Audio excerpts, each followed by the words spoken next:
innovation entre mythe et réalité des demandeurs d'asile. La question, je commence. C'est un long titre, là. Vous êtes à choisir un long titre. Parcours innovation, 2 points.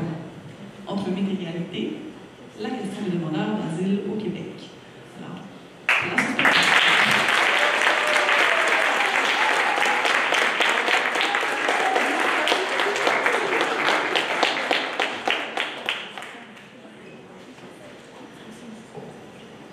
salut.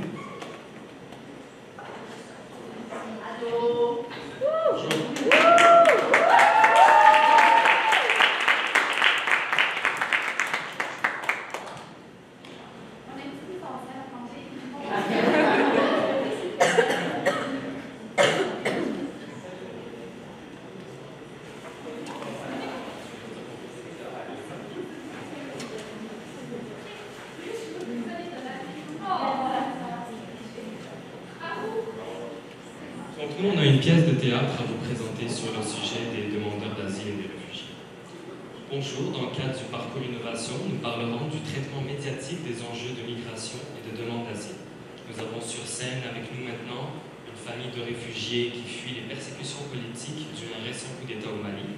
Nous avons aussi un réfugié qui nous vient du Myanmar et qui fuit quant à lui les persécutions religieuses contre la minorité musulmane dont il fait partie. Nous sommes en janvier 2023. Au chemin Roxham, un peu de temps avant sa fermeture.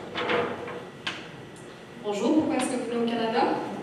Bonjour, je suis un réfugié du Mali. Je suis réfugié politique. Je vais tous quitter, ma femme a été tuée. Donc je vais protéger mon enfant et offrir la meilleure service, meilleure vie. Ok, pourquoi le Canada? Parce qu'on cherche la sécurité, puis le Canada, c'est le pays des rêves canadiens, puis on ne veut pas rater les trains non plus.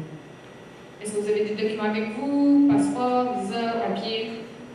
Oui. Encore des immigrants? Donc, on est pas accueillir toute la misère du monde ici, là? Il manque de logement, il n'y a pas de machine de maison, il n'y en a plus, il n'y a plus d'appartement.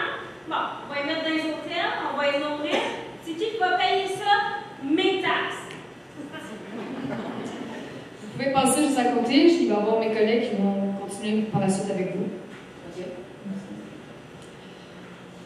Bonjour, pourquoi est-ce que vous venez au Canada?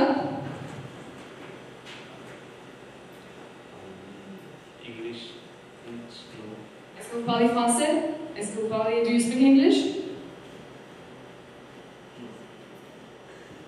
Monsieur, vous parlez pas français, j'ai pas d'interprète malheureusement, je peux pas vous comprendre. Est-ce que vous avez des papiers? Qu'est-ce que vous venez faire au Canada? Je vais faire venir un de mes collègues, c'est votre tour. Là, les immigrants, quand ils vont arriver ici, là, ils vont tous nous imposer leurs mœurs, là? Parce que moi, j'entends dire qu'ils allaient bannir le port de nos cabanas. Ce que j'ai compris aussi, là, c'est que 80% des immigrants viennent à Montréal, parlent pas français, travaillent pas et adhèrent pas aux valeurs de la société québécoise. Moi, j'avais compris qu'on allait en prendre moins. Monsieur, je ne peux pas comprendre ce que vous me dites. Vous n'avez pas de papier. Malheureusement, vous ne pouvez pas rentrer au Canada. Vous avez besoin de papier. I gotta stay. I'm sorry, je ne comprends pas ce que vous dites. Si vous n'avez pas de papier, vous ne pouvez pas rentrer. Vous allez devoir faire demi-tour. Je vais mourir. Le lendemain, dans l'actualité. Bonjour, je suis Chloé, donc chroniqueuse à Infomédia. Je vais vous lire mon article. Ils arrivent. Nous nous sommes rendus sur le célèbre chemin de Roxane et nous avons été frappés par le sentiment d'impatience et d'incivilité adopté par des personnes à qui nous sommes sur le point de tout donner en n'ayant aucune certitude qu'ils nous apportent quelque chose en retour. Nos frontières sont-elles des frontières? Remplissent-elles encore leurs fonctions?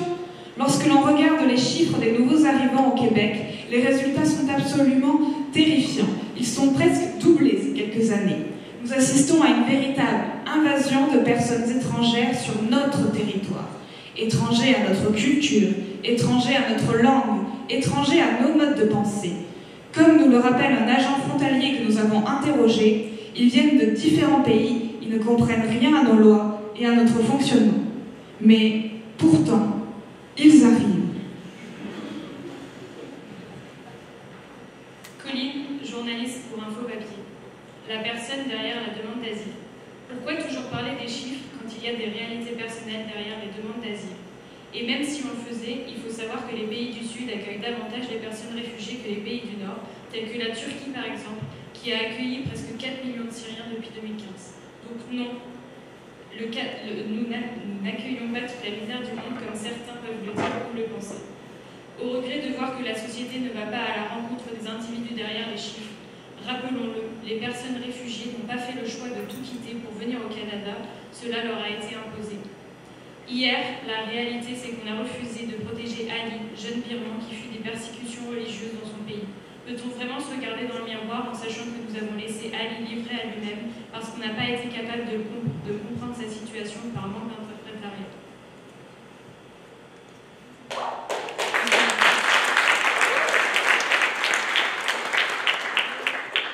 La question des demandeurs d'asile est complexe et exige d'être traitée avec subtilité.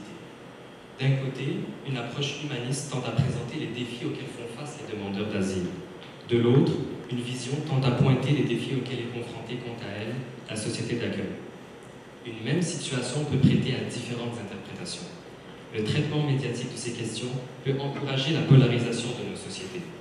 Aux acteurs de la vie publique de faire preuve de responsabilité, d'ouverture d'esprit et d'écoute, et de se rappeler que derrière les luttes partisanes se cachent des êtres humains qui ont un parcours qui est souvent difficile, mais un avenir prometteur.